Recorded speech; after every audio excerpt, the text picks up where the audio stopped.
salaamaaleykum mbooloo mi ñoo ngi sant ak gërëm ñëpp ci teewaay bi di leen remercier ci li ngeen a répondre suñu invitation. Conférence des leaders mu yéene waxtaan ak askan wi bi ñu paree élection yi commission départementale yi pare commission nationale nekk à mi-parcours ñu bëgg waxtaan ak askan wi pour yëgal leen li nga xam ni moo xew ak fi ñu jëm ak nan lañ fa nar jëm ñuy dellu santaat yàlla bu baax julli ci yonent bi sallallahu alayhi wa sallam gërëm sénégalaises yi ak sénégalais yi nekk Sénégal ak yi nekk diaspora parce que li ñëpp mën a seetlu te nangu ko mooy que ni ci élection yi sénégalais yi génn nañu voter massivement génn nañu voter clairement en faveur des patriotes, des citoyens, des Sénégalaises et des Sénégalais yi nga xam ni ñoo bëggal liggéeyal askan wi ñoo bëgg liggéey ak askan wi loolu c'est indéniable. Je crois que li ñëpp seetlu mooy bi ñu dooreeg léegi suñuy wax bariwul le camp d'en face parle beaucoup ñoo doon bàkku ñoo doon tëggu ñoo fi nekk di justifié wu mais fii ñu toll tey ci processus bi dafa laaj ñu jàkkaarloog askan wi wax leen fan lañu toll ci liggéey bi parce que nag bi ñu mujjee wax keroog dañ leen wax li nga xam ni moo doon projection yi ak perspective de résultat askan wépp d'accord au niveau de l'opinion, au niveau de la presse nationale et internationale, ñëpp xam ni gouvernement Benno Bokk Yaakaar moom il vit ses dernières heures parce que ñëpp d'accord nañ ni gagné nañ leen. su ngeen fàttalikoo yéen ñi doon seetaan organe de presse yi ngeen yor yéen ña ngeen jëkkoon invité discours yi ngeen doon dégg xamoon ngeen nan la mel. wax ju sedd wax ju dal ay baat yuy lox looloo fa amoon parce que loolooy dëgg depuis 2 jours ñu assister ci ay manipulation ak i proclamation yoo xam ni dañu bëgg askanu Sénégal ak askanu bitim réew xam ne lii raam jëm ca ñag ba du jur jàmm ñu bëgg nag wax ko bala ñu ñuy reprocher ni waxu xamuñu ko woon parce que sàcc ak fraude yi nga xam ni moom mooy raam du fi sotti jéem a ëpp kees duñ ko nangu jéem a sàcc suñu victoire duñ ko nangu moo tax ñu jël waxtu wii tey ci guddi jàmmaarloog askanu Sénégal ci bitim réew ak ci biir réew pour wax leen ne su fekkee li ngeen voté rek la ñu ngi sant yàlla xam nañ ñu ñoo gañe ci ndimbalam ak ci kàttanam mais li fas yéene nangu yàlla nag baaxee ñu mu may ñu xare xam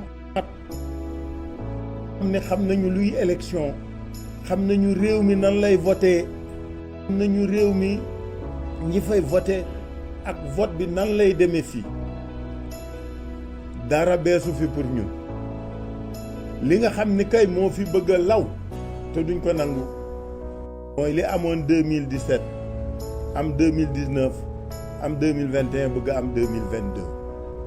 addu kalpe suffrage wu sénégalaises yi ak sénégalais yi kenn du ko fi nangu ren dañu bëgg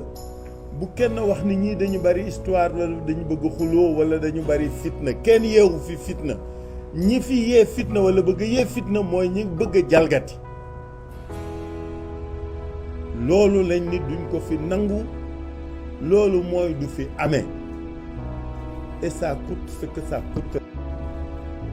et je pèse bien mes mots loolu moo tax ñu woote tey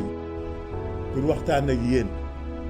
ñun ñëpp xam nañu nan la élection yi demee ñun ñëpp xam nañu tendance yi nan la demee mais ñun ñëpp gis nañu lii raam te ñëpp xam nañu lan la jooju la ñu fas yéene waxtaan ak yéen wax askanu Sénégal ni loolu du fi sotti moo tax danaa jox léegi parole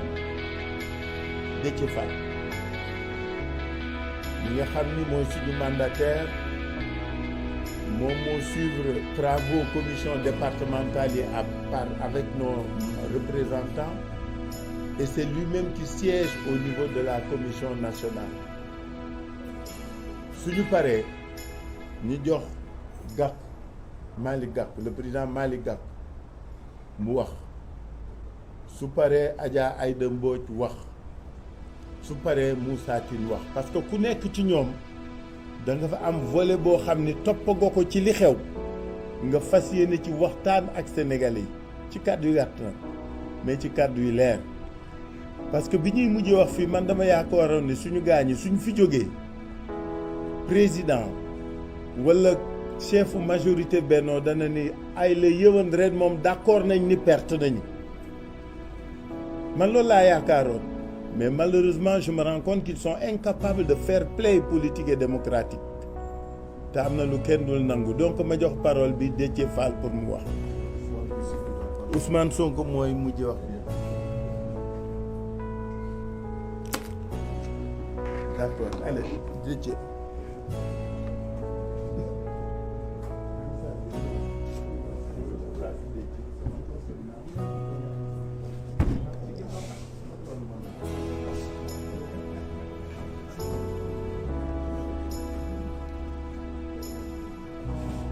asalaamaaleykum comme ni ko président waxee léegi depuis démb à midi tàmbali nañu liggéey bi ci commission nationale de recensement des voix yéen ñëpp dégg ngeen coow li ni mu tàmbalee ak li nga xam ni ñoom loolu la ñu commencé di wax parce que yéen a ngi dégg 82 la ñu am ñu am 80 yeneen ak yeneen. mais bi ñu fiy mujj def conférence de presse ci biir wax ji waxoon nañ leen ni ñoo ngi dégg ni am na ay corrections yu ñu bëgg def dans certains départements pour mën relever seeni taux ci département yooyu pour mën rattraper gap bi ci proportionnel bi parce que dama lay waxoon suñu estimation c'est 28 ci proportionnel bi 55 la ñu am ci département yi et que ñoo ngi def ay manœuvres pour mën a dans certains départements changer loolu parce que proportionnel qu'on changer loo jox sa bopp rek changer du ñu ko ci keneen et bi ñu demee démb tàmbali liggéey bi ba tey jii nii ñu continuer ko surtout tey dañoo intéressé wu ci bureau de vote yu bari gis ngeen ñu ni Podor ay 91 000 voix lañ fa am. Matam ay 65 000 voix là où l'opposition ñu jox leen ay ñeet alors que yéen ñëpp suivre ngeen évolution politique bu Sénégal gis ngeen rien que Ousmane en 2019 dans ces zones là am na nga xam ne am na fa plus de 16%. coalition telle coalition bi nga bëgg leen jox beaucoup moins que ça xam nga loolu mënul sax jàll ci xel. moo tax on s'est intéressé particulièrement ci 4 départements yi muy Podor di Ranérou di Matam di Kanel et yi ñu fa gis dafa yéeme parce que ay écart yu extraordinaire dafay gis da ngay gis ñu jox benn bureau de vote 250 jël wàllu 3 jox Yewwi Askan Wi 4 xam ngeen ni loolu mënul nekk mais comme ñun li ñuy wax dañ koy bëgg toujours teg ci li nga xam ni suba daanu mën taxaw jàkkaarloo encore ak sénégalais yi mën leen kawan moo tax bi ñu duggee ci biir kees yi danoo jël bu nekk ñu relever irrégularité bi ban type la wax également ban bureau de vote la ban lieu de vote la ak ban commune yi d'ailleurs benn instant sax bëggoon nañu photo ko pour bu ñu ñëwee mën ko présenter mais ci lañu président bu commission nationale bi ni photo mënu ko permettre photographie mënul permettre photocopie et que à la limite on peut consulter comme on veut def suñuy remarque mais du ko mën a permettre et li ma ko tontu ci loolu mooy ce qu'on est en train de faire amul lu fi confidentiel c'est des documents publics déjà parce que ay PV la nga xam ni mi ngi ci bureau yi mi ngi ñu taf fekk amul lu fi confidentiel et que tey jii nii comme on est en travaux pour la régularité et la transparence des élections war nañu mën permettre yii ñu gis Sénégalais yi gisandoo ko ak ñun à travers des photocopies ou des photographies bu ko defee ñu mën ko wane il y a rien qui doit être caché à ce niveau-là et que bu fekkee ni il maintient sa décision à côté de sa décision qui partira au Conseil constitutionnel qu'il mette mon observation qui est qu'on est contre sa décision et que loolu aussi na dem au niveau du Conseil constitutionnel parce que ça n'a pas de sens même si il faut lui avouer sa disponibilité parce qu'il nous a laissé comme la loi le permet nous fouiller comme on veut ce qu'on va continuer à faire parce que avec li ñu def comme échantillonnage ak temps bi doyul pour mën a dugg ci yëpp liñ ci jot a gis yóbbee nañu ñu jàpp ni fi mu toll nii moom mënul sax proclamer il faut ñu demander dès demain pour que carton yëpp ñu ubbi ko dans ces 4 départements PV par PV de bureau de vote ñu xool ko bu ko defee irrégularité bu mu mën a doon en profondeur ñu mën ko génne pour ensemble mën a arrêter ce qu'il faut comme décision concernant yooyu nga xam ni moom la ñu gis à titre d'exemple boo jëlee lu mel ne département de Kanel commune de Bokiladji lieu de vote Bambagol bureau de vote numéro 1 muy bureau de vote yi nga xam ni wax naa leen chiffres yi nga fay gis da ngay gis ni des fois du sax am signature benn coalition amul benn signature administration bi leen nga fay gis le président du bureau son secrétaire son assesseur le secrétaire représentant coalition yi amul benn signature kooku di benn catégorie après dinaa leen liiral yëpp deuxième catégorie bi gën a grave mooy ay bureau de vote yi nga xam ni amul sax signature administration bi amul signature représentant wu coalition yi c'est-à-dire que PV la bi nga xam ni mi ngi ci biir enveloppe bi sans aucune signature aucune même l'administration inadmissible c'est-à-dire que mën na doon PV bi nga xam ni fii Léo moo ko def dugal ko ci biir enveloppe bi jox ko mu dem au niveau de la commission nationale de recensement des votes c'est ça que ça signifie mën na jóge ci n'importe qui parce que amul benn signature amul signature administration amul signature représentant des coalitions irrégularité boobu aussi ñu noté ko mais loolu bu baree ci ay département war a mën a impacter considérablement ci résultat département bi war a impacter ci seen part ci liste proportionnelle bi mais là mooy la correction dont on parle parce que loolu moo leen di permettre ay 90 000 yi nga xam ni tegoo ko fenn 65 000 yi nga xam ni tegoo ko fenn ak leneen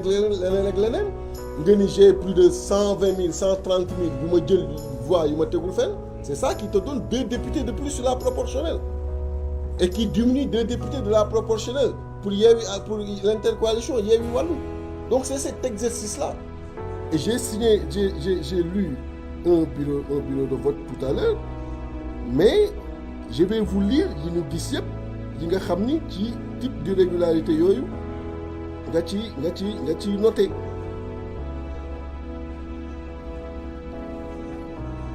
boo ñëwee ci Alana bureau de vote 1 département de Kanel commune de Aroué lieu de vote Ndiott ci à la même chose boo ñëwee ci Doudé Bagué bureau de vote numéro 1 tu as ces irrégularités boo ñëwee ci commune de Aroué lieu de vote Lougoubal bureau de vote numéro 1 tu as également ces types d'irrégularités nga ñëw ci si on prend Podor commune de Walalde lieu de vote Walalde bureau de vote numéro 6 tu as ces irrégularités nga ñëw ci école Walalde toujours bureau de vote numéro 5 école Walalde 2 tu as ces irrégularités nga ñëw ci bureau de vote numéro 4 toujours dans cette même école tu as ces irrégularités nga ñëw ci bureau de vote numéro 3 tu as ces irrégularités avec des écarts qui peuvent aller jusqu'à 399 voix vous imaginez un peu nga ñëw ci commune de Mbole Birane lieu de vote Galoya Peul bureau de vote numéro 2 tu as également des irrégularités nga ñëw ci bureau de vote numéro 3 dans le même lieu de vote tu as également ces irrégularités bureau de vote numéro 2 tu as également ces irrégularités ainsi de suite le bureau de vote numéro 8 de la commune de Galoya Toucouleur tu as également ces irrégularités le bureau de vote numéro 1 commune de Mbolo Birane Tilamol Diabanabé tu as également ces irrégularités commune Mbolo Birane lieu de vote Tilouki bureau de vote numéro 1 tu as également des irrégularités Doumgalawo tu as également des irrégularités sur Seralbé bureau de vote numéro 2 il y en a vraiment énormément ça peut me prendre toute la soirée à vous lister ces irrégularités là et c'est pas exhaustif parce que vous savez que carton yi fees na daanaka salle bi bu fekkee dama leen bëggoon dajale ñoom ñëpp dans ces départements là et mënoo di leen ubbi benn par benn mais ku gis lii war na mën a yóbbee nga ni finalement on demande au président de la commission bu ko defee ñu suspendre publication résultat yi mu prévoir demain 17h pour nous permettre à l'intercoalition ñu ubbi bureau de vote par bureau de vote bu bëggee sax mu doon une séance publique bu ko defee sénégalais yu mën a xam li xew ci zone yooyu notez avec nous ces irrégularités qui sont inadmissibles parce que une irrégularité bi nga xam ni day toucher un PV sans aucune signature ni de l'administration ni des représentants de coalition kooku c'est inadmissible ñu koy valider li nga xam ni administration rek moo signé amul aucune coalition c'est inadmissible ñu koy signé moo tax tout à l'heure il a confirmé un chiffre parce que ñun dañoo tàmm di leen wax li nga xam ni du dañ on ne joue pas avec les chiffres bi ñu toogee fii à la dernière conférence de presse dañu leen sur les résultats que nous avons au moment où on vous parle ci département yi on est à 55 là où eux ils sont à 57 c'est ce que je vous avais dit ici bi ñuy quitté léegi bi mu defee décompte yi ci ku nekk département ya nga gagné ak la nga fa jël il a confirmé que Yewwi à 39 et Wallu à 16 ça fait exactement pour l'intercoalition 55 vous voyez que ce chiffre-là il n'a pas bougé et c'est à partir de ce chiffre et des projections yi mu war a joxe ci laa leen yóbbuwoon ci 28 et ce sont ces 28 là à partir de Podor de Matam de Kanel de Ranérou avec ces scores qu'ils ont sortis et qui sont sur les PV départementaux c'est à travers ces 4 départements qu'ils sont en train de faire la correction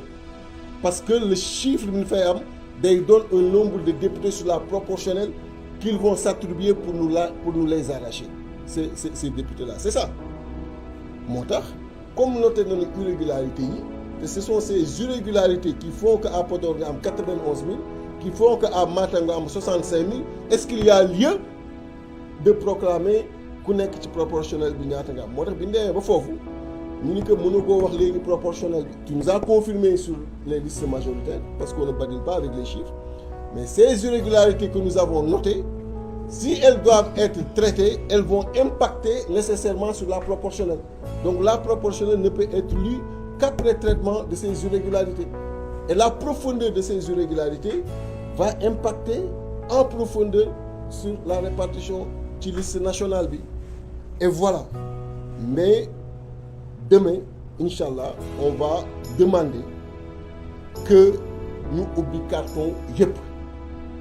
ubbi bureau de vote yëpp bu ko defee jël temps chaque bureau de vote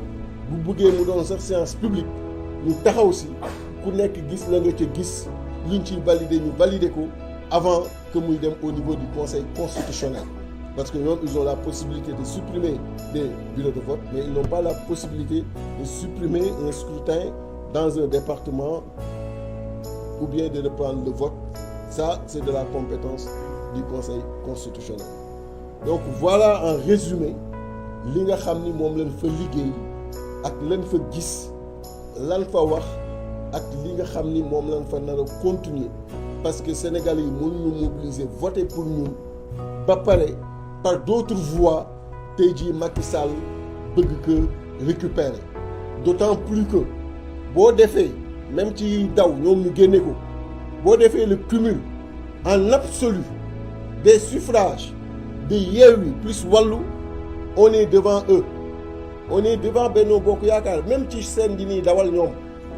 même ci seen yi ñuy dawal attribué wu 82 jox ñu 80 en absolu maanaam ñi woteel Yewwi nga boole ko ak ñi woteel Wallu nga totaliser ko en nombre de voix on est devant Benno Bokk Yaakaar on est devant Benno Bokk Yaakaar donc la majorité ñoo ko yor on les a renvoyés à l'opposition parlementaire qui l'accepte mais la correction qu'ils veulent faire aujourd'hui est inacceptable donc voilà ce que je voulais dire monsieur le président ci li nga xam ni moom la ñu gis affaire bi bari na mais toog fii di leen limal lu dul jeex amul njariñ c'était à titre d'exemple que ñu jox leen ci yenn yi mais li ngeen mën a retenir mooy demain le travail va se poursuivre et pour nous il est important que ñu ubbi kees yëpp même si encore une fois on salue la disponibilité du président de la commission mais on récuse sa décision de ne pas laisser à la coalition la possibilité de photographier ou de photocopier ces irrégularités pour que opinion bi mën a gis ak ñu li nga xam ni moo fa xew ñu leen di gërëm di leen sant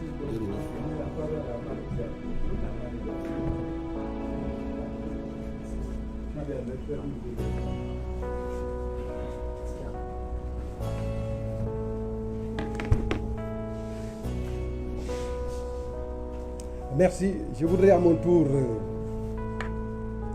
vous remercier.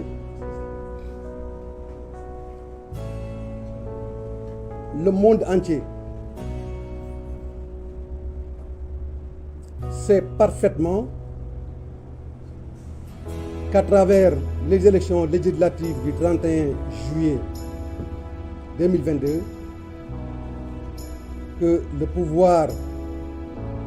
du président Macky Sall a perdu la majorité électorale au Sénégal. Cela est manifeste. Cela est concret et cela traduit la volonté fortement exprimée du peuple sénégalais de mettre en exergue les jalons du changement à travers l'intercoalition Yewwi Wallu. Le peuple sénégalais,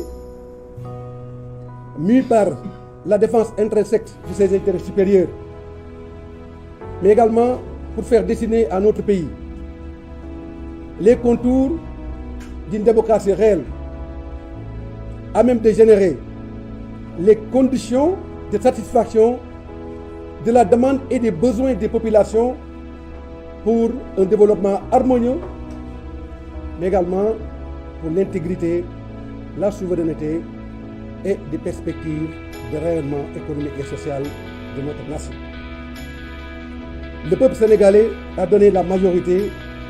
à l'intercoalition Yewwi Wallu pour redresser ce pays, pour sauver le Sénégal et pour faire amorcer à notre pays un grand virage vers son développement, vers la démocratie et l'expression des libertés. Mais cela est clair et cela est déterminant. C'est la raison pour laquelle l'intercoalition Yewwi Wallu ne peut en aucune manière accepter l'inacceptable. Et l'inacceptable, non acceptable, c'est la volonté manifeste du président Macky Sall et de son gouvernement de confisquer la volonté populaire. Cela, nous ne l'accepterons pas et cela ne passera pas. Notre mandataire national, le président Déthié Fall, vient de le dire, c'est à travers un patchwork de mécanismes aussi alambiqués les uns les autres et par le truchement de falsification de procès-verbaux que le pouvoir et le gouvernement veulent s'y prendre. Mais cela ne passera pas. Personne ne confisquera la volonté populaire et nous allons mettre en exergue tout ce qu'il faudra à cet égard pour faire obstacle à cette entreprise totalement en porte-à-faux avec les intérêts du Sénégal et la volonté populaire fortement exprimée le 31 juillet dernier. Je voudrais à cet égard remercier le peuple sénégalais, remercier les Sénégalais d'ici et d'ailleurs, remercier particulièrement les Sénégalais de la diaspora qui se sont mobilisés pour fortifier cette majorité indiscutable pour l'intercoalition Yewwi Wallu pour le changement. maa ngi leen di nuyu di leen gërëm di wax ne li nga xam ne nii moo fi xew le 31 juillet dafa leer nañ li mu leere mooy sénégalais yi ñi nekk ci biir réew mi ak ñi nekk ci bitim réew ñëpp a taxaw ndaxte dañoo sonn dañoo lot dañoo bëgg changement dañoo bëgg beneen Sénégal bu am beneen xar kanam boo xam ne nii day méngoog fii nga xam ne nii dayoo réew mi fa la toll te loolu leer na ne pouvoir bi fi nekk muy pouvoir bu Macky Sall ak régime am joxuñu ko Sénégalais yi loolu moo tax Sénégalais yëpp jóg ci biir réew mi ak ci bitim réew ñëpp taxaw takku jóg voté ba ñu voté ba pare ñu gagné parce que kenn réerul mbir ne Yewwi Wallu moo gagné kenn réerul mbir ne changement moo gagné kenn réerul mbir ne beneen doxalin moo gagné loolu nag la fi président Macky Sall bëgg a bàyyi bañ ne du bàyyi lii nga xam ne ni moom la Sénégal yi bëgg ñu doxal ko assemblée nationale mu nekk assemblée bu bees assemblée boo xam ne nii day nekk ci li nga xam ne nii moom la doomu aadama yi bëgg mooy askan bi lu bëgg moo ñu delloo askan wi li mu moom loolu nag duñ ko nëbbu te nag ñu koy wax ne lu mu ko jaral rek jaral nañu fukk te bu neexee yàlla volonté populaire boobu du ñu nangu ku ko confisqué daal di taxaw jaakaarloog ñoom ba yoon li mu laaj ñu am ko te loolu yoon li mu laaj bu ñu koy amee mooy lan mooy bu neexee yàlla assemblée bii di ñëw cohabitation mooy am mooy ku jégi mooy giite ku jégi mooy doxal ku jégi mooy indi yoon te yoon boobu mooy yoon bi nga xam ne nii moom le peuple sénégalais bi wax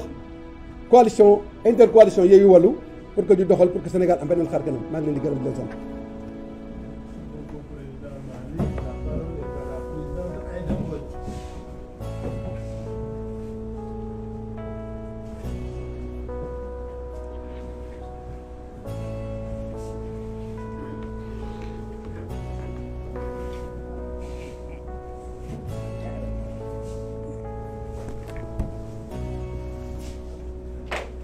Je vous remercie, Monsieur le Président.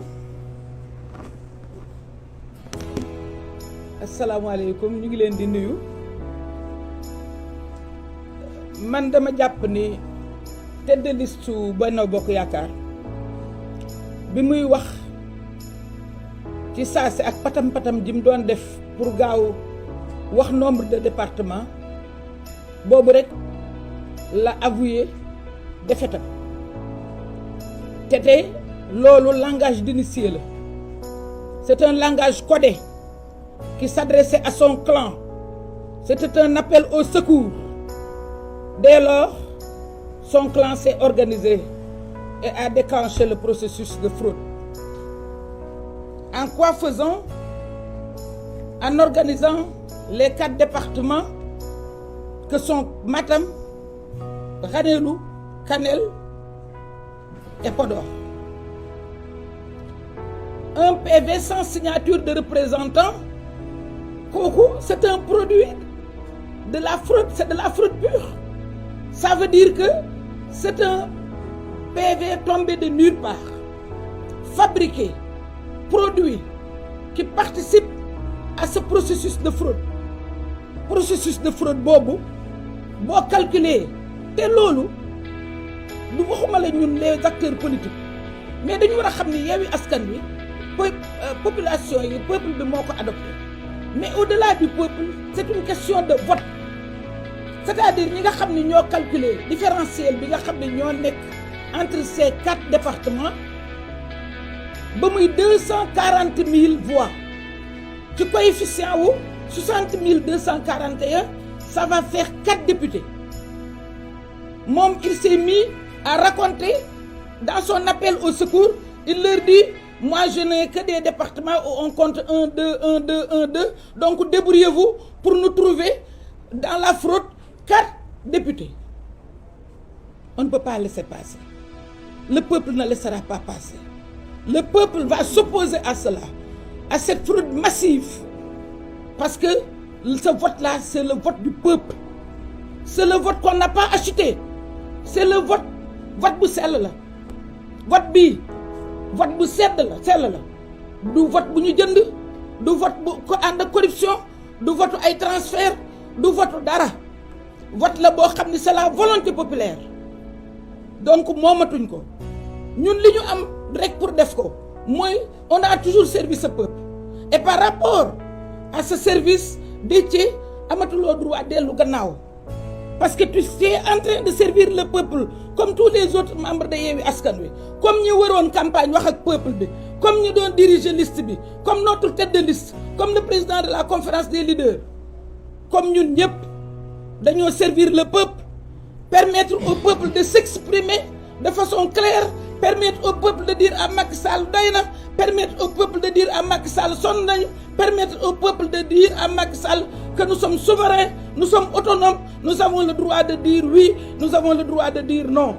Donc nous rendons hommage à ce peuple. Et justement, par rapport au respect à ce peuple, nous occultons la réponse du clan de la tête de liste. Que son clan réponde, c'est une affaire là. Mais duñ leen bàyyi 240 000 voix. C'est trop. Et non seulement duñ leen ko bàyyeel mais boo fouiller encore fouiller parce que su ko jaree nañu commencé waat vote bi foofu ci ñeenti département yi su Sénégal yépp valider seeni liste ñoom ñeenti département yi ñuy buure di bourrage ba finalement ñu reprendre le vote ñu war ko reprendre mais kenn du hypothéquer le vote des Sénégalais. Je vous remercie.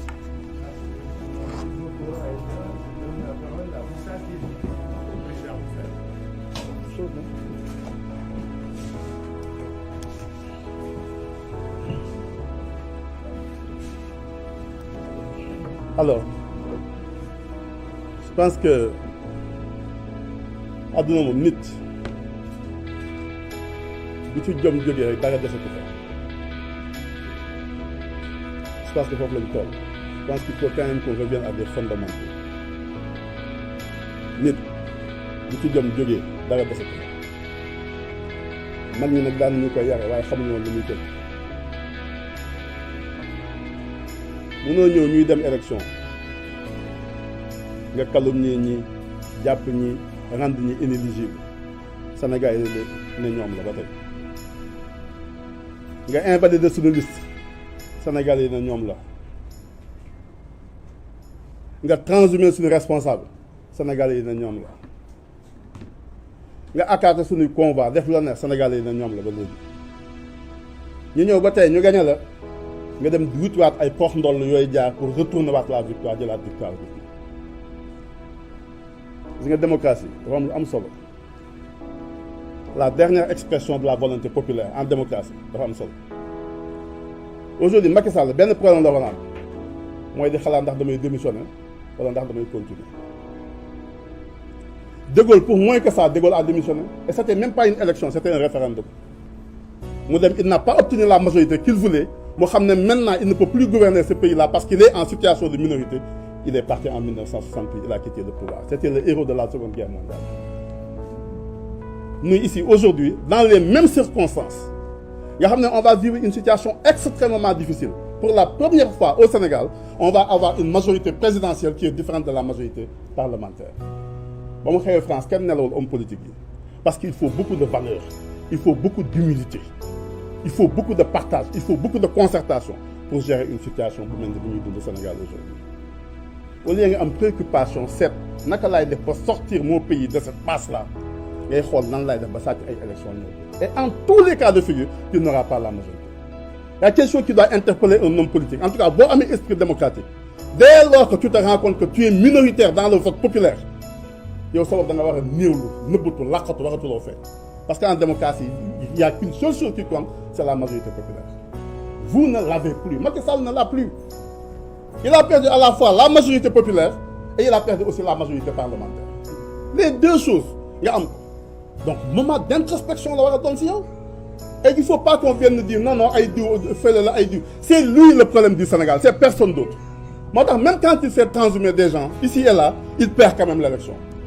Le problème des Sénégalais, ce n'est pas l'entourage de Macky Sall, c'est personne d'autre, c'est Macky Sall lui-même. Il faut quand même qu'on tire les leçons de ce scrutin-là. On ne peut pas, et ça, aucun Sénégalais, amul ben Sénégalais, du mag, du ndaw, du góor, du jigéen, il y a amul ben Sénégalais, bu mën a xëy suba dégg Macky Sall ne gagné l'élection d'une manière ou d'une autre. Il n'y en a pas. Donc ce pays-là a assez souffert de la violence politique. J'espère vraiment que cette fois-ci, Macky Sall pourra faire preuve de grandeur. Au moins pour une fois dans sa vie. Dépasser mes projections politiques. Parce que de toutes les façons, il va partir. Un signal qui est déjà lancé. C'est fini. Les Sénégalais n'y reviendront pas.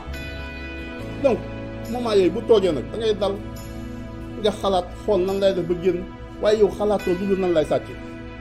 nan lay def ba dëpp élection nan lay parce que ce que Déthié a dit il n'y a que deux possibilités et il faut d'ailleurs les féliciter pour d'abord le travail énorme qu'il a fourni mais surtout aussi pour les mesures de sauvegarde et conservatoire ñu jël pour que la fa xew nit ñi mën ko mën a dëpp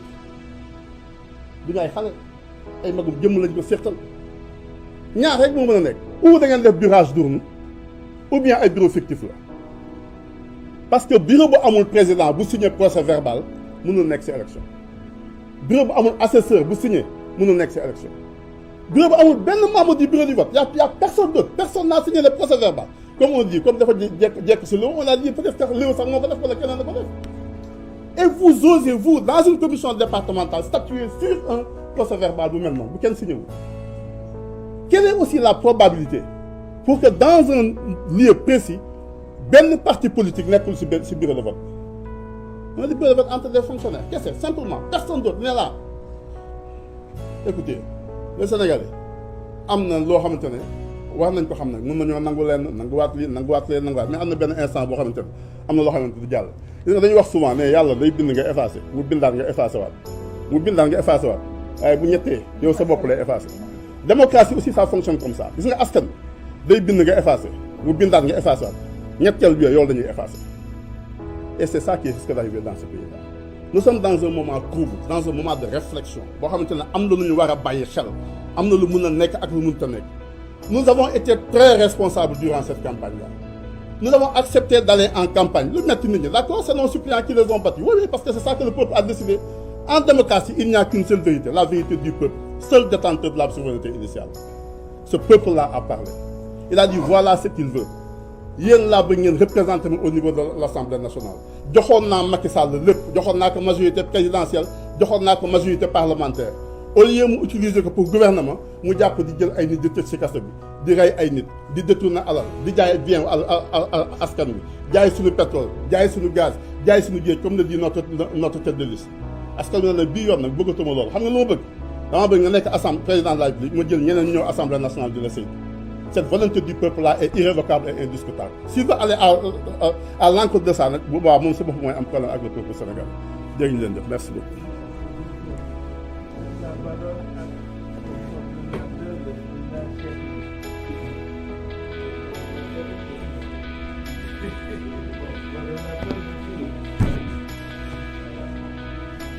Bonjour, mesdames, messieurs les journalistes.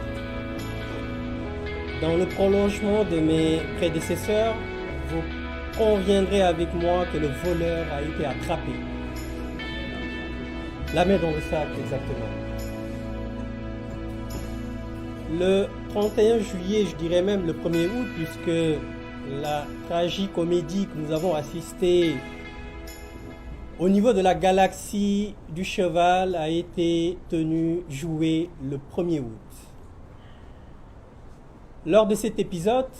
l'auteur principal, en l'occurrence la tête de liste de la coalition Benno Bokk Yakaar, avec beaucoup de légèreté, nous citait des départements que la dite coalition aurait gagnés, sans aucune preuve, comme à la coutume. 48 heures, c'est-à-dire lundi dernier, nous avons tenu ici un point de presse avec des chiffres et des preuves à l'appui, ce qui est le fort, reconnaissez-le, de la coalition Yewwi Askan Wi. La coalition Yewwi Askan Wi, tout ce qu'elle dit, avec l'intercoalition Wallu, tout ce qu'on nous disions, nous le basons sur des preuves. Encore une fois de plus, Déthié Fall qui a plusieurs casquettes, de chasseur, de pêcheur, d'investigateur, et encore retourné à la chasse et a eu un résultat impressionnant qu'il vous a expliqué tout à l'heure. Ceci pour vous dire qu'aujourd'hui, on est en face de gens qui gouvernent mal, qui volent mal, qui gèrent mal et qui trichent mal. Vous savez, quand on est nul et incompétent, c'est pas pour un seul jour, c'est pour toujours. Macky Sall, depuis 2012, terrorise le peuple sénégalais. Depuis 2012, rend, élargit, augmente la pauvreté. À un moment donné, il appartient au peuple de lui dire stop. Et je pense qu'il est temps que ce peuple digne lui dise stop. li ñu jàng ci li nga xam ne ni moom la Déthié Fall wax andi ko ci ak ay preuves yu leer mooy li nga xam ne moom le président Ousmane Sonko di wax te ñu bëri di ko ngañ moo di fonctionnaire yi bëri na ci ñoo xamante ne nii seen liggéey defuñu ko bëri na ci ñoo xamante ne nii seen liggéey suba ba ngoon mooy ñu taal dëkk bi. Comment pouvez-vous imaginer un bureau de vote où il n'y a même pas les représentants de l'État, de la coalition Benno Bokk Yakaar? Ce qui voudrait dire que dans ces bureaux de vote, l'administration, les fonctionnaires qui étaient dans ces bureaux de vote-là ont reçu des commandes qu'ils ont exécutées froidement. Ils ont créé des procès-verbaux qu'ils ont signés eux-mêmes et pensant que l'intercoalition Yewwi Askan Wi Wallu était des bras cassés, pensant qu'ils n'allaient absolument rien vérifier, ils pensaient que ça allait passer comme lettre à la poste. Mais malheureusement, ils ignorent profondément que la coalition Yewwi Askan Wi, l'intercoalition Yewwi Wallu, ce sont des gens responsables, qui ont une certaine rigueur et qui vont jusqu'au bout du travail. Et c'est la raison pour laquelle je disais tantôt que ce sont des gens qui trichent mal. S'ils étaient vraiment des gens conscients, responsables, ils auraient ne serait-ce que ce forfait, essayé de le maquiller d'une certaine façon. Mais incompétents qu'ils sont, ils n'ont pas eu cette sagesse de le faire. moo tax li may wax askan wi lay waxal. ñëw nañ ci investiture yi Macky Sall ak ñi mu àndal ne seen liste suñu liste titulaire yu Yewwi Askan Wi du jàll ñu xeex def lu ne am ñu ñaan ñun ñu xam dans notre profonde conviction que ni même suñu ay suppléants danañ leen tëcc ñu ne leen léegi danañu wàcce ci terrain bi ànd ak suñu ay suppléants ñu taxaw wan leen ne ñu bëggu leen ñu bokk waaye suñu ay suppléants danañ leen tëj puisque Sénégalais yi bëggatuñ leen ñu ngeen gis li xew ci campagne bi moom laa doon wax barke démb fu ñu génn ñëpp ànd ak ñun ñoom fu ñu génn ñu leen di yuuxoo ñu ñëw ci élection bi Sénégalais yëpp ànd ak ñun votel intercoalition Yewwi Wallu waaw Sénégalais yi nga xamante ne ni constitution moo leen jox droit bi nga xamante ne ni dañ leen wax ne leen bu jamono jotee ci benn diir mën ngeen exprimer wu ngeen changer ñi leen di représenter Assemblée nationale ñu jël droit boobu exercer ko ba ñu ko exercer ci seen choix ñu jiital l'intercoalition Yewwi Wallu wan ne Macky Sall bëggatuñ la doyal nañ ci yow demal Macky Sall nag ne leen yéen askanu Sénégal bëggatu leen la doyal ngeen ci man waaye duma dem fi lay toog askan wi wax ko ne ko juróomi at yi passé danga ñoo indil assemblée nationale boo xamante ne ni kenn xamul lu mu niroon seen spécialité moo nekkoon lan kàcc seen spécialité moo nekkoon lan tuumaal gor seen spécialité moo nekkoon lan trafic de faux billets seen spécialité moo nekkoon lan trafic de passeport rax ci dolli ñu nekk benn automate boo xam ne ni da nga koy bës rek mu def li nga bëgg ba tax na ci loolu la Macky Sall bëgg ak nguuram jàllaleel mbirum góor jigéen ñu ngi leen koy wax booba taay du ay caaxaan mbirum góor jigéen boo leen seetloo ci campagne bi kenn ci ñoom ñemewu ci addu mouvement bi leen seeti woon ñu tuddati sàmm seeni jikko seeti nañ leen ñu nanguwuñ si ñëpp charte bi ak ñeneen loolu lan lay misaal moo di moom li mu bëgg moo di fii ak i fan mu tegaat assemblée générale assemblée nationale boo xamante ne nii en plus ci li ma leen wax sànq mooy kàcc tuumal trafic de faux billets trafic de passeport jàllale mbirum góor jigéen dana nëppal ba njaay mi ñu jaay pasar bi ñu pasare suñu ay ressources naturelles ñu mën ko wéyal loolu mooy li am moo tax nag askanu Sénégal wax nañ leen lundi ne leen li ñu mën ñun coalition Yewwi Askan Wi ak l'intercoalition Yewwi Wallu bëriwuñu mutuñu 100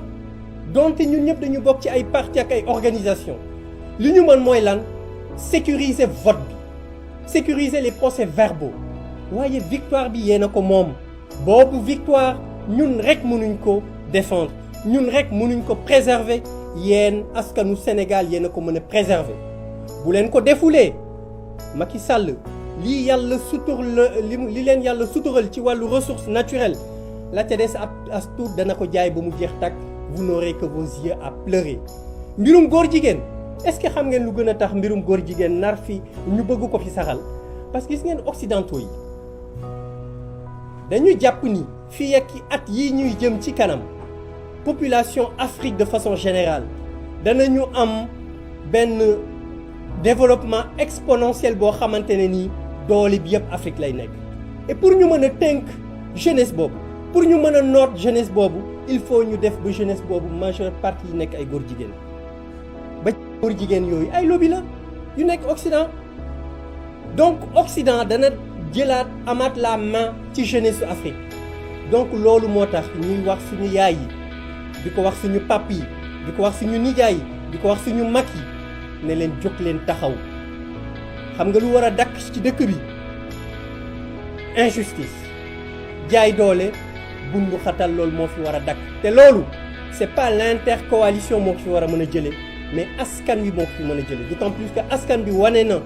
dimanche li ñu bëgg loolu ñu bëgg nag yéen rek yéen a ko mën a préserver te ñu xam ne ki ñu ko seqal dañuy wax ne boo nguur bu naree daanu ñëpp danañu xam ne dafay daanu moom rek moo dul xam ne du daanu donc moo tax nag ñu ngi leen di ñaan askanu Sénégal jóg leen ngeen préserver seen victoire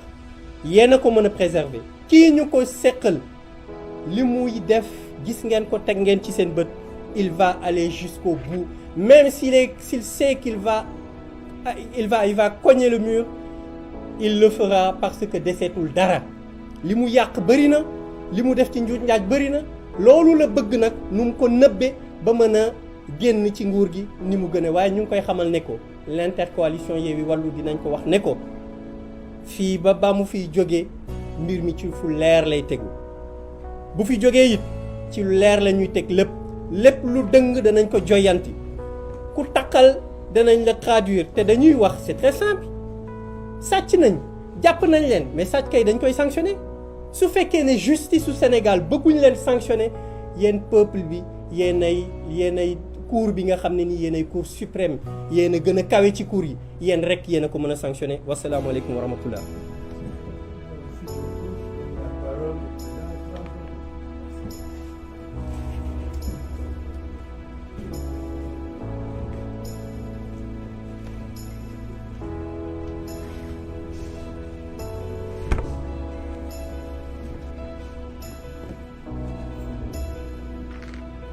ok asalaamaaleykum ñu essayer tënk ci quelques kàddu rek li ñu war a wax ci situation bi ñuy dund di doore sama kàddu ci jaajëfal askanu Sénégal delluwaat jaajëfal askanu Sénégal ndax ñun waa Yewwi Askan Wi mënuñoo sant ak gërëm lu doy askanu Sénégal dañoo jóge ci campagne électorale muy ñaareelu campagne électorale bu Yewwi Askan Wi ci lu toftalu ci lu diggante juróom-benni weer ñu gën a gudd def naa juróom-benni weer ñu dem ci anam yoo xam ne ñoo ngi doon jàmmaarloog ñoo xam ne ay milliards ci xaalisu réew mi dugal nañ ko ci campagne ñu ngi dem ci daanaka loxo yi neen defe naa seen i mbokk seen naataango ci naan si ànd na ñun gis nañu jafe-jafe yi ñu doon dund ak ñun waaye ànd ak loolu yëpp fépp fu ñu jaar askan wi réserver ñu ab perte boo xam ne kawe na woon suñu njort lool te yéen ñëpp Sénégal yëpp ak àdduna yëpp gis ko nit ñi doon génn doon ay junni nit di ñu xaar ci naaj bi di ñu xaar ci taw bi di ñu xaar léeg-léeg ba ay 2 heures du matin loolu ku mu doyul dara dootu la doy ñun mënuñoo remercier lu doy askanu Sénégal waaye di leen wax rek ni yaakaar gi ñu am ci ñun ba tax ñu wane loolu lépp ci cofeel bu soobee yàlla yàgg naa ko wax yaakaar googu bu mës a tas lépp lu ñu yaakaar ci ñun nañu xam ni suñu gor suñu bëgg-bëgg ci réew mi weesu na foofu ndax dañ koy faral di wax ñun ñi fi nekk ñëpp kenn dugg ci politique ngir koppar goo ciy am wala poñet bu ñu la ciy jox bu doon loolu dong ñi ne ci table bi duñu campagne ndax amul kenn ci ñun koo xam ne tey dina dem assemblée nationale ndax soo nee député rek nit ñaa ngi gis ku ñu jox ndombo tànk jox ko 4x4 jox ko passeport diplomatique jox ko 1,3 million par weer jox ko carburant réew mu ndóol ni Sénégal nag ku ñu jox loolu dafa mel ni am na lu tuut luñ la jox wala sax lu takku waaye ñi fi toog ñëpp amul kenn koo xam ne day dem assemblée te teewul campagne bi yëpp ñoo ko campagne wër Sénégal yëpp di nelaw 3 heures 4 heures du matin di lekk benn repas par jour campagne nañ ci taw campagne nañ ci naaj campagne nañu ci ngelaw loolu cofeel gi ñu am ci Sénégal ak yéene gi ñu am ci Sénégal moo tax ñu def ko kon ñu gàcce gàllama askanu Sénégal di leen gërëmaat ci turu conférence des leaders yëpp waaye ci turu Yewwi Askan Wi yëpp militant militante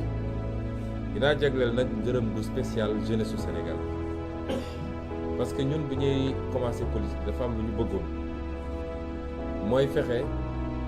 ba jeunesse su Sénégal intéressé waat ci politique ndax fexewoon nañ ba gëmloo jeune kuy jeune rek ni yow politique dafa salte mbirum mag ñi la bu mu la intéressé te loolu musiba la ci réew moo xam ne 65% ay ndaw lañu ñun suñu premier objectif mooy fexewoon ba jeunesse bu nekk di intéressé wu jeune bu nekk di intéressé wu ci politique ndax politique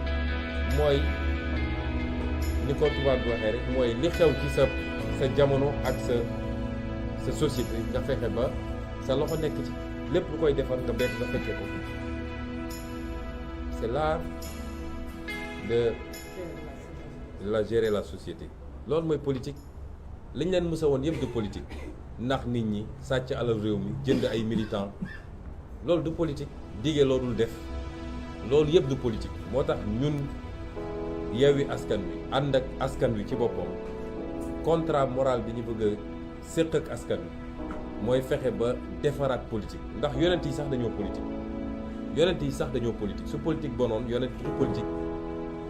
ndax yonent samp na état nekk président de la république loolu mooy politique mooy defar société bi mais li ñu leen di won ni di politique de balaa may dee ñu naan diw c'est un génie politique parce que mën naa wax lu dul dëgg mën naa naxaate mën naa sàcc alal réew mi mën naa sàcc ay élection ñu ne waa ji de c'est un génie politique ay nit di ko bind sax naan génie politique déedéet génie politique mooy fexe ba buñ la wóoloo ba dénk la nga liggéey ba askan wi gis boppam ci liggéey bi nit ñi am liggéey nit ñi faju nit ñi di lekk correctement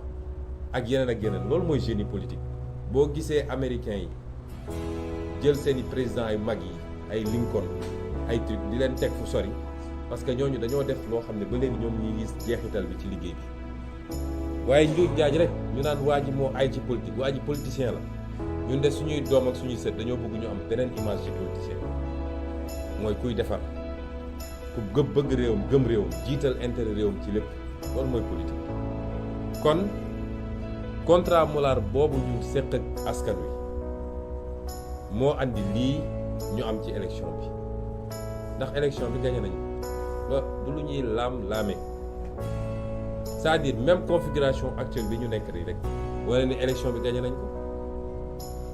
ñii ñu jàmmarloon 2017 127 députés la ñu amoon ci 165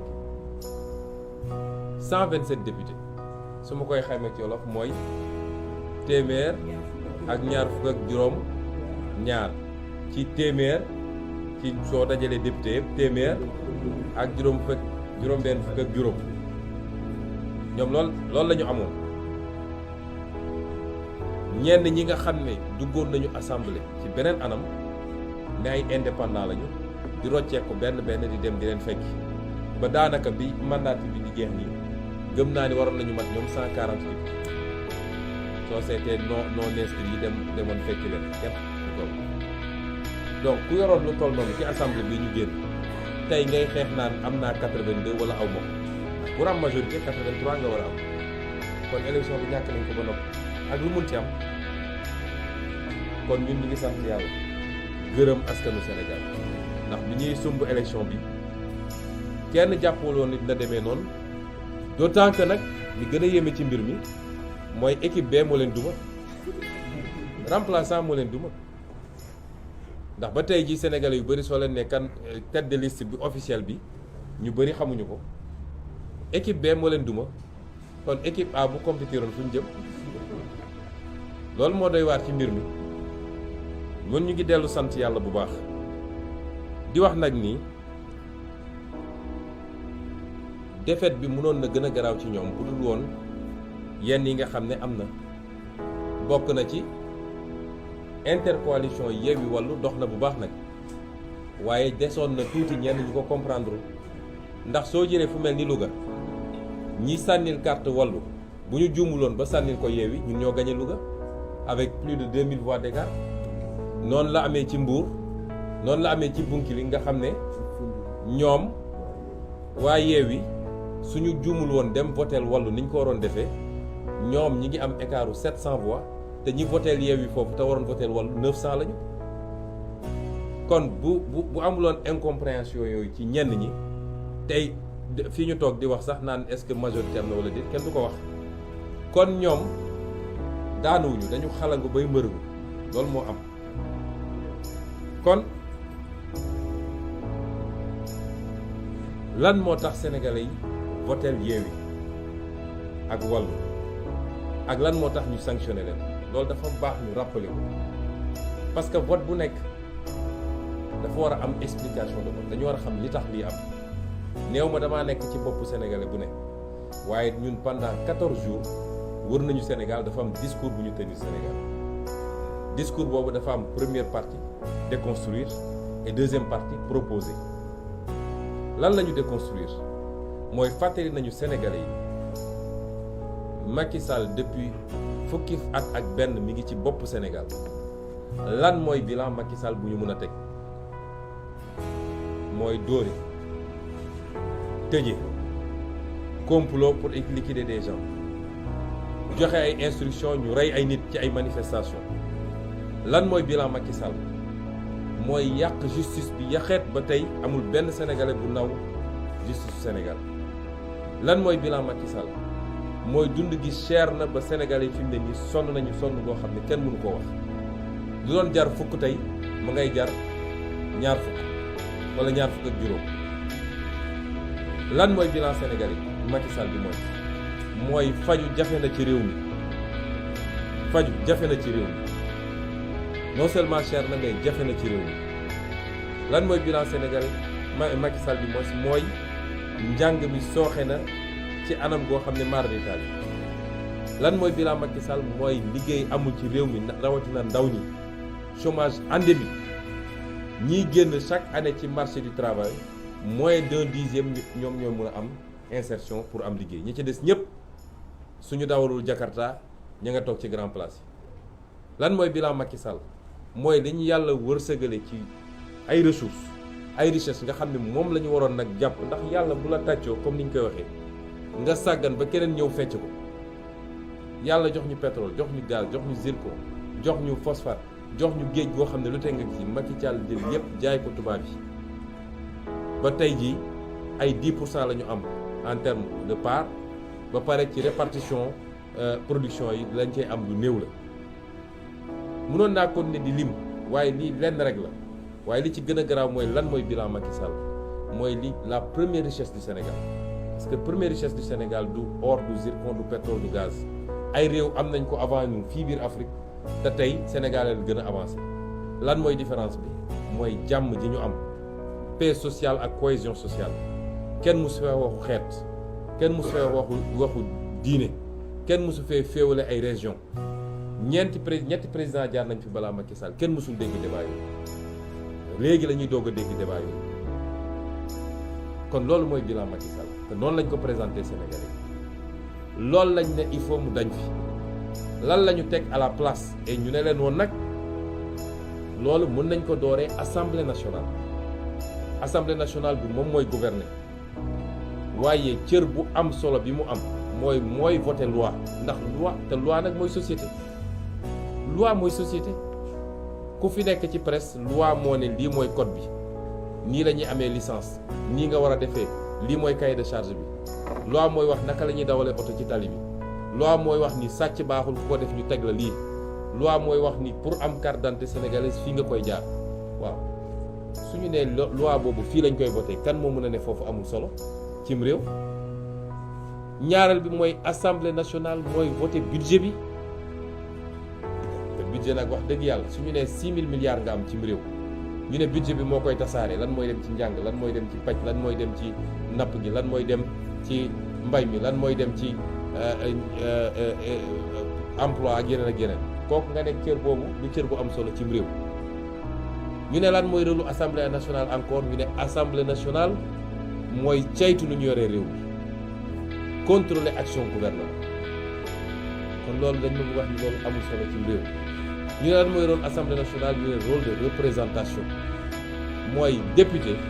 mooy dugg ci askan wi xool lan mooy jàmbatu askan bi mën a dem assemblée nationale jooyal leen ko foofu kon cër bu ëpp cëru assemblée nationale ci réew amul. moo tax ñu ne woon Sénégalais bu ngeen ñu joxee majorité am na liggéey boo xam ne mën nañ ko commencer déjà yeggali ko nag bu soobee yàlla 2024 gannaaw bu ñu fi jëlee waa ji discours boobu la Sénégalais yi dégg ñu leen bu ngeen ñu joxee majorité suñ ñu andilee projet de loi 2023 nga xam ne moom la ñu war a examiner à partir de novembre bu dee projet de loi boobu intégré wul jiitalul lan liy yitte Sénégalais yi dañoo bëgg dund gi wàññeeku gaz bi ceeb bi diwlin bi suukar bi yenn ak yeneen dañoo bëgg loolu wàññeeku bu ñu andilee projet de loi boo xam ne loolu dugaluñu ko ci projet de loi boobu dañ koy delloo Macky Sall ak gouvernement en seconde lecture ne ko kii duñ ko wote moo tax ñu ne leen woon réew mi du bloqué day gën a avancé parce que réew boo jëlee doole réew mi yëpp teg ko ci loxo benn nit su dee nit kooku ku baax la ku yeewu la ku bëgg réew mi la mën na ko jëriñ mu liggéey bu baax mais bu dee safaan ba la te ñun dañoo gëm ni loolu moom la ñu nekk ak président Macky Sall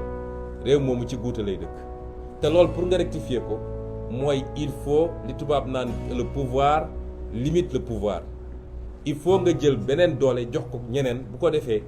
lu mu bëgg a def day obligé waxtaan ak ñooñu ñu ut consensus ci lan mooy intérêt réew mi lan mooy njëriñu réew mi ñu ne kon Sénégalais bu ngeen ñu joxee majorité buñ ñu andilee budget boo xam ne les 10% parce que dafa am lu ñuy wax protocole de Maputo dafa ne réewu Afrique bu nekk budget am ak nu mu munti toll war na jagleel 10% yi mbay mi bu dee andi nañu budget Sénégal mosu koo respecté bu ñu andilee budget ñu gis ni li ñu jox mbay mi 5% la dinañ ko delloo Macky Sall ne ko yokkal parce que mbay mi priorité la ci ñun dañoo bëgg a am autosuffisance ba li ñuy jéggaani fële ñu mun koo am suñu biir réew paj mi noonu njàng mi noonu feneen ak feneen noonu loolu mooy premier engagement bi ñu jëloon pour suñu diggante ak Sénégalais yi ne leen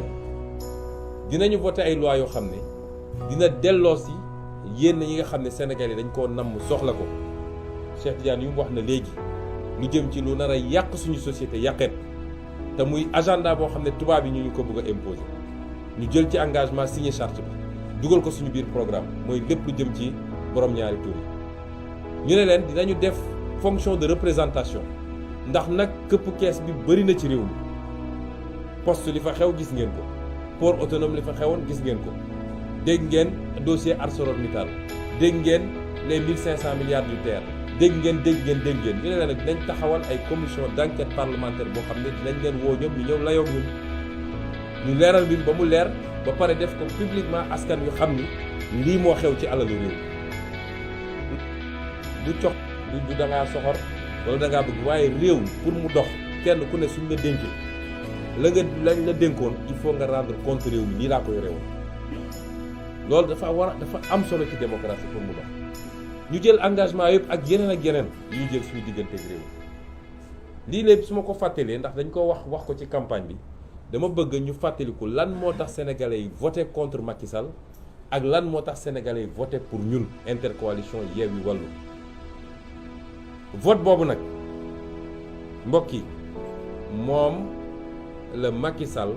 ak ñi mu àndal bëgg a jalgati yéene gi ngeen amoon pour lii ñu waxanteeg yéen lii ñu diglanteeg yéen te wallaahi wax naa ko dañ koy def niñ ko waxee lañ koy defee parce que dafa jot nag dafa jot ñu jubóole sénégalais yi ak politique dafa jot ñu fexe ba sénégalais gëm ni politicien war na mën a nekk nitu kaddu war na mën a nekk nit kuy def li mu wax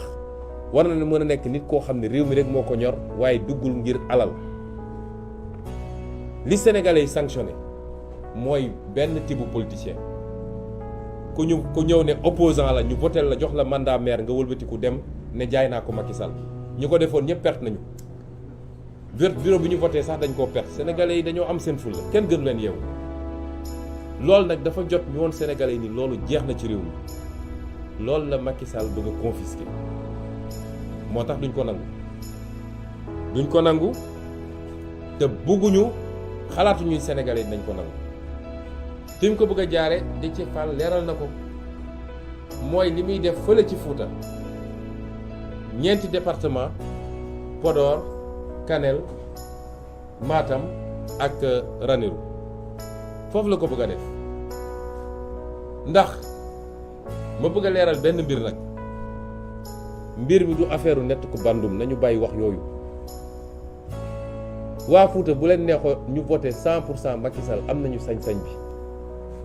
ñun du gagné nañu Casamance gagné nañu Ndakaaru gagné nañu feneen ak feneen kenn ku ne am nga sañ-sañu voté neex homme politique day am base Sine mu ngay voté Macky Sall boobu ba léegi Saloum mu ngay voté Macky Sall boobu ba léegi Casamance mu ngay voté Yewwi Bawol ma ngay voté Wallu ak Yewwi problème kon buñ fi wax ay waxu nett ku bandum wala yu demee noonu ku ko wax tooñ nga nit ñi mais la yéeme ci mbir mi mooy waa Fuuta voté lu ñu Macky Sall léegi fépp foo xam ne vote bi jaar na yoon mooy administration signé na ñun suñuy représentant signé ñoom seen représentant signé am na ci bureau de vote yoo xam ne ñoom ñoo ko gagné am yoo xam ne ñoom suñ ko gagné écart yu ndaw la ay 20 voix 25 voix kon le Fouta a tourné le dos à Macky Sall li xew c'est une entreprise de fraude massive boo xam ne ay hommes politiques ñoo ko organisé ça n'a rien à voir avec le Fouta corruption ci achat de vote fépp la am ci Sénégal fépp la am amul benn fenn fu mu des fépp la am kon nañu bàyyi yenn wax yi surtout ci réseaux sociaux yi naan waa Foutanké yi la nangam déedéet wax naa ko keroog bu ñuy tëj suñu meeting bi ñoo na nee naa man ñi may gën a gërëm mooy waa Fouta ndax léeg-léeg def fa opposition moo gën a jafe fépp ci Sénégal dinañ la menacer dinañ la persécuter dinañ la ak yeneen kon yooyu dañu ne c'est des hommes politiques ñoo organisé avec certainement la complicité de l'administration un système de fraude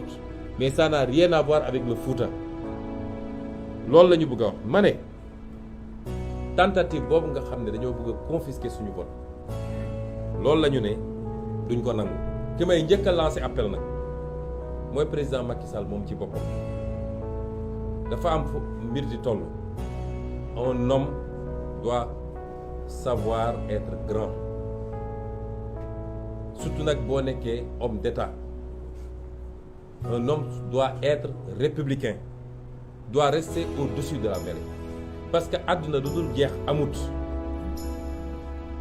dañ koo jox moom nguur ba buñ ko joxee ñëpp di d'accord ni votel nañ ko président Abdoulaye félicité ko def passation dem nguur googu ñu ko joxoon moo jeex takk lu jeex na li ci des mooy qu'il fasse preuve de dignité et de grandeur parce qu'il n'est jamais trop tard ñu bëri jàpp nañ ni il n'en est pas capable te acte yi mu posé boobu ba léegi loolu lay firndeel mais man jàpp naa ni il n'est jamais trop tard qu'il fasse preuve de dignité et de grandeur on sait ce qu'il vit et ce qu'il ressent parce que ñun ñëpp mus nañu dem élection ñàkk ko nee na da daan dem voter Fatick ñibbisi toog ba ngoon mu taal di dégg bàcc yi léegi bàcc yi bu dalee ci moom nit na ko muñ loolu mooy àdduna on ne peut pas gagner tout le temps du ci football du ci làmb du ci politique on ne peut pas gagner tout le temps boo doxee nag ba yàlla def mbir mi wëlbatiku bul yàq réew mi bu ko taal il faut faire preuve de grandeur parce que moom tey li mu war a xool mooy nu muy def ba yeggali ci jàmm waxoon nañ ko fii après les événements de mars dama ne woon du ñu dox vers le palais ñun ñoo wax xale yi ne leen dellu leen seeni kër ñu ne woon dañ koy accompagner mu yeggali mandaam ci mu gën a rafet loolu na koy bàyyi xel tout le temps doonul réew mi moomu ko jënd ko te gënul benn sénégalais ci 17 millions de sénégalais yàlla tànn ko ci moom jox ko mu mun a def ñaari mandat 12 ans ci bopp réew mi ñaata sénégalais ñooy mun a def un mandat dans ce pays ñun ñi fi toog nii ñaata nit amul kenn ci ñun ku am garantie dina mu sa nekk président de la République loolu mbirum yàlla la kon bu ko yàlla defalee loolu sénégalais yi deselatuñ ko dara moom na fexe ba rafetal mbir mi ci ni muy demee waaye ci loolu muy def it ñuy wax waa justice sénégalaise parce que moment yi ñuy toll nii responsabilité justice daf ci kaw daf ci rëy torop. dama wax sànq bi ñuy waxtaan ak ñoom Déthié Fall dama leen ne gis nga magistrat bi toog fii naan day jël décision créer benn atmosphère de solennité bëgg a gëmloo nit ñi non fii c'est la justice c'est pas la politique ba pare di jël décision boo xam ne décision politique la ndax xam ni ñun li ñu daj ci mbir mi ñun ñoo sumb politique ñun ñoo joxe suñu caution ñun ñoo def suñu investiture ñun ñoo dem defi campagne dans des conditions extrêmement difficiles ñun ñoo woo Sénégalais ni leen gën leen voter ils n'ont qu'à nous respecter la justice n'a qu'à nous respecter acteur politique yombul de te ñun ñooy système politique bi bu ñu fi nekkuloon politique du am kon nañu doxal yoon ñoom ils sont les garants de la stabilité de ce pays te chaque fois wax naa ko saa su problème amee ci réew mi bay waaj a tàkk li am fii temps yële ba ay nit dee ci lan la foog nga ni su justice defuloon li mu def tey nit di bakkan dina ci rot du am pourtant ñaari nit la ñetti nit juróomi nit suñu paree dem toog lekk seen ceebu den naan seen ataaya bàyyi loi li mu wax bàyyi constitution li mu wax dem wax leneen parce que dañ leen def pression di leen def leen loolu nañu delloo ci seen xel parce que réew mi jeexul de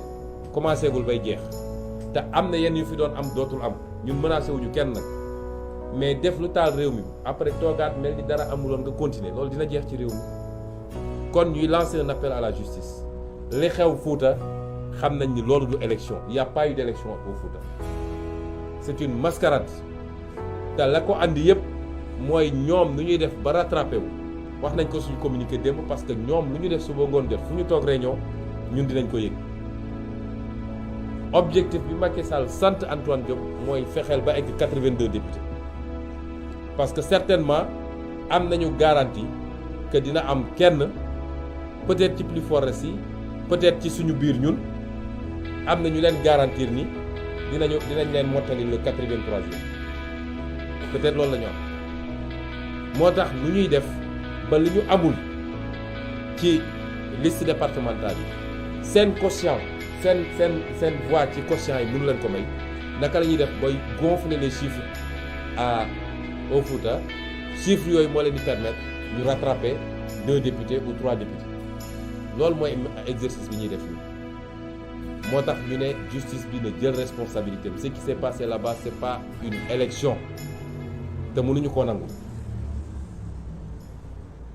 wax tamit ni ñoo ngi woo askan wi nag parce que dañoo wax ak Macky Sall jàpp ni pour une fois ñi koy wër di ko nax ne ko yaa fi nekk yaa yor doole koo xam ne 65% lañ la fale woon nga ñëw ne gagné nga 58% il y a 4 ans de cela tey nga ñëw di xëccoo ay 45% ñun on a 1,5 million voix et quelques moom il a 1,480,000 voix et quelques kon xam nga ni kooku te loolu boolewuñ ci yeneen di si li ñu am kooku ñàkk na réew mi ñi ko doon nax bu dee dese na ko tuuti xel dina xam ni loolu ñii dañ koy dugal rek mais comme dañ ko lancé appel ne ko na dellu si xelam na revenir sur terre lañ ko bëgg a wax mooy su ko deful it dinañu fekk fii parce que dafa am yoo xam ne mënul am ci réew mi moo tax ma woo askanu Sénégal à défendre son suffrage par tout moyen nécessaire bu dee dañ ko bëgg a foqati askanu Sénégal la waxal rawatina jeunes yi nañu déglu nag fan yi di ñëw parce que processus bi jeexagul peut-être suba wala gannaaw suba dinañ proclamer les résultats promis bu dee dañu maintenir les fraudes de qui sont passées au Fouta dinañ def recours ci conseil constitutionnel waaye nañu askan wi déglu déglu suñu mot d'ordre mais duñu accepter ñu foqati ko du affaire u Aïda Mbodj wala Khalifa Sall wala Déthié wala Moussa Tine wala Maïmouna Bousso wala Cheikh Tidiane Youm affaire u askan wi la c'est le peuple qui a voulu ce changement et qui a voté du mbirum benn nit loolu tam dinañ ko wax lancer un appel aux forces de défense et de sécurité bu ñu topp ce pouvoir finissant buñ ko topp ñu leen di dugal ci ay actes yoo xam ne li xew barki dem Bignona ak Ziguinchor mi ngi fi des ba léegi te dossier bi duñ ko bàyyi dinañ ko poursuivre ba fi mu war a yegg jusqu'à quand lañ leen di jox ordre ñuy tirer sur des manifestants pacifiques et qui réclament leurs droits loolu tam nañ ci bàyyi xel. Lancer également un appel aux militants même de Benno Bokk Yaakaar su dee dese na leen benn once de patriotisme bu ñu topp lii ñu leen bëgg a dugal parce que ñoom xam nañ ni ils sont sociologiquement minoritaires dans ce pays seen campagne woon na leen ko fu ñu dem ñu yóoxoo leen su dul woon milliards yi ñu génne et malgré ces milliards là ils ont mordu la poussière loolu soo tollee foofu nag xamal ni jeexal nga lu jeex na ñaari rakkay jeex na kenn mënu ci dara. donc lii la ñu bëggoon wax ci lu gàtt di gërëm askan wi yëpp di delluwaat gërëm askan wi yëpp Sénégal réewu jàmm la jàmm lañ ci bëgg jàmm ji nag tey ma nga ci loxo Macky Sall ak ñi mu àndal nañu suturaal seen bopp nañu jiital intérêt réew mi nañu bëgg réew mi te xam ni nguur c'est pas une fin en soi ñu ngi leen di gërëm di leen sant asalaamaaleykum. jërëjëf merci beaucoup.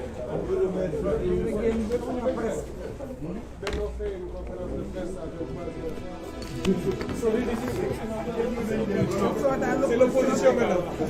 Pouvoir délégué, il faut l'opposition. Pouvoir délégué, il faut l'opposition.